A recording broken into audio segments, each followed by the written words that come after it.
It begins with a silence that shouldn't exist inside a prison, the kind that feels unnatural, too still, like the air itself is holding its breath.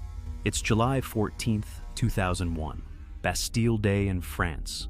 Most of the country is celebrating freedom, but in a concrete fortress outside Marseille, one man is planning to steal it. His name is Pascal Payet. To understand how extraordinary this story is, you have to understand where it began. Payet wasn't born a criminal. He was born in the small town of Montpellier, a quiet coastal place where life moves slowly and rebellion feels far away.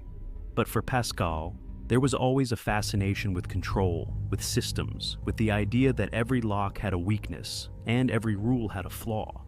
In the early 1990s, France was entering a new era of organized crime, bank robberies, armored truck heists, and precision strikes. Crimes that looked more like military operations than desperate acts, and Pascal Payet was right at the center of it. By 1997, he'd led a violent robbery that ended with a security guard dead. When he was captured, the sentence was heavy. 30 years in one of France's most secure prisons, a modern fortress called Louines. But confinement never suited him. Payet once told a cellmate, "Prison isn't a cage. It's a problem waiting to be solved." He spent years observing everything: the guard rotations, the timing of the meal deliveries, the exact minutes helicopters could be heard passing overhead. While other inmates counted days, Payet counted possibilities. Then came the first escape. It's a little after 10:30 a.m. The guards in the tower notice something unusual, a low thumping sound in the distance. Not thunder, not construction, a helicopter. It's flying unusually close. As it approaches, they realize it's coming straight for the prison yard. The aircraft hovers, blades slicing the air, dust exploding in spirals. Two masked men lean out with assault rifles. The guards freeze. Inside, prisoners are screaming, ducking for cover, but one man runs directly toward the noise: Pascal Payet. A rope drops from the helicopter. Payet grabs it, hooks his leg, and within seconds he's rising into the air, above the fences, above the searchlights, above the entire idea of captivity. The guards don't even fire. It's over too fast. The helicopter banks sharply and disappears into the horizon. It's one of the most cinematic prison escapes in modern history. And it's real. By the time authorities realize what's happened, Payet has vanished. For months, no one knows where he's gone. Interpol issues alerts, borders tighten, but he's already several steps ahead. Rumors surface, sightings in Spain, Morocco, even Brazil. No one knows for sure. For nearly a year, Payet lives like a ghost, but ghosts leave traces. In 2003, French police track him down in Spain. He's caught again, older, quieter, but still smiling. When journalists ask if he regrets it, he says nothing, just looks up at the sky, as if searching for the sound of a helicopter. He's sent to Grasse Prison, a facility known for its high walls and complete isolation. Officials are determined, no more escapes. They rotate his location every few months. They separate him from familiar faces.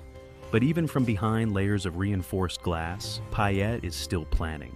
The thing about escape artists is they don't think in minutes or hours. They think in years. 2 years pass. The guards start to relax. Bastille Day comes again, July 14th, 2007. The irony is impossible to ignore. At 11:45 a.m., a chopper appears once more over the Grasse compound. The guards laugh at first. They think it's a coincidence, maybe a military flyover, until the helicopter lowers and the men inside begin firing warning shots into the air. Below, a figure bursts from a courtyard door. Payet again, running like he's rehearsed it 1,000 times. Another rope, another ascent, another impossible moment where gravity itself seems to give up. Within 30 seconds, the helicopter vanishes behind the hills. This time, France goes into full lockdown. Borders close. News channels interrupt programming. The public can't believe it, not just because someone escaped from a maximum security prison, but because it happened again, in the exact same way. How does someone hijack a helicopter twice? The truth is, he didn't. Both times, the aircrafts were stolen by accomplices. Criminal networks Payet had built through loyalty and favors during his years inside. They planned everything: the routes, the flight path, the landing zones, even how to dismantle the chopper afterward. The precision was surgical. For the French authorities, it was an embarrassment that bordered on absurd. A single inmate had turned their entire security system into a recurring punchline. But for Payet, this wasn't about humiliation. It was about principle, the idea that no one, no matter how confined, is ever completely trapped. In the months that followed, Payet lived in hiding again, moving between safe houses in Spain and the French Riviera. He changed his appearance, altered his voice, even learned to mimic regional accents to blend in. But there was something else, something almost poetic. He didn't stop after escaping. He went back. In 2003, during his first period of freedom, Payet organized another helicopter escape, not for himself, but for 3 other inmates still imprisoned at Louise, the same prison he had fled from. He planned it, funded it, and watched from a distance as the helicopter lifted his friends out of the same walls that once held him. It's a moment that turns his story from a simple escape into something almost mythic. A man defying one of the most secure systems in Europe not once, but 3 separate times, with precision that mirrored military coordination. But every legend has an ending. In 2007, after his second escape, French and Spanish intelligence launched a massive joint operation. They traced every known associate, every old contact, every fragment of digital communication. And one day, in a quiet apartment on the outskirts of Mataró, near Barcelona, they found him. It's early morning. A police helicopter circles above. Ironically, the same sound that once symbolized his freedom now signals his capture. Armed officers burst through the door. Payet doesn't resist. He just raises his hands, calm, almost accepting. When asked why he didn't flee again, he reportedly smiled and said, "Everyone runs out of sky eventually." Back in custody, he's placed under the highest level of security possible. No more communication with other inmates, no access to yard time, cells changed randomly. Even the guards who transport him are rotated weekly to prevent familiarity. And yet, even now, years later, his legend hasn't faded. In France, Payet became both a symbol of defiance and a reminder of fragility, of how even the most isolated prisons are never truly inescapable. His story still circulates among inmates like folklore. Some call him reckless, others call him genius. But what everyone agrees on is that no one else in modern history has done what he did, twice. If you listen closely to interviews with the people who guarded him, you can hear the strange mixture of awe and frustration. One officer once said, "You can build higher walls, but you can't build a wall around someone's mind." And that's the truth of Pascal Payet. His greatest weapon was never force or violence, but imagination. When you look at old photos of him, sharp eyes, half smile, you can almost see the calculation behind them. The kind of mind that looks at a cage and sees geometry. That hears a helicopter and hears opportunity. That spends years mapping out every sound, every guard's routine, every possible window, until escape stops being a fantasy and becomes a formula. But the deeper question isn't how he did it. It's why. Why risk everything twice when you've already proven it could be done? Why go back to help others? Maybe it wasn't loyalty. Maybe it wasn't revenge. Maybe it was something simpler. An obsession with proving that the system could be beaten, that control is always an illusion.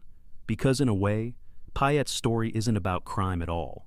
It's about freedom, not the kind written in constitutions or celebrated on Bastille Day, but the raw, desperate kind that exists inside every person who refuses to be defined by their cage.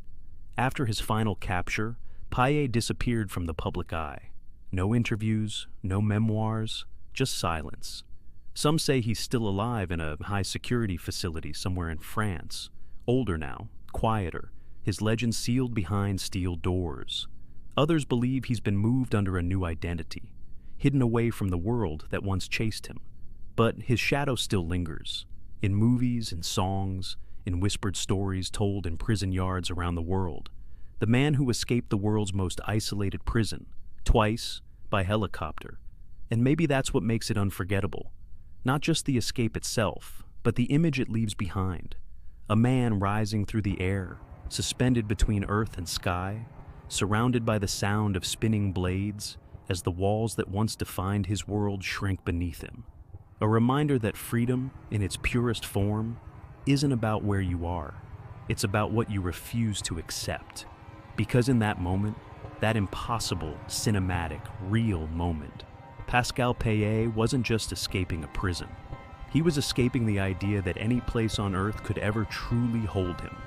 And somewhere, even now, on quiet nights when the wind sounds like a distant rotor, some guards still look up and wonder, if only for a second, whether he might have found a way to fly again.